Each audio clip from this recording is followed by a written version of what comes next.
Hi everyone!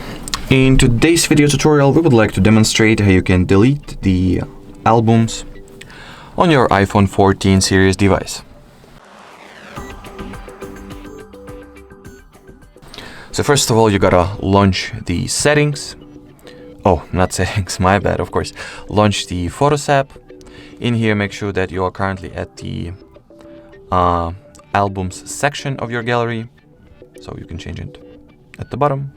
Next, tap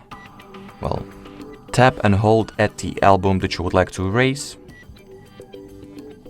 And once this pop-up menu appears, just click on the Delete Album option, confirm your choice, and that will be it. So thank you so much for watching, and bye-bye.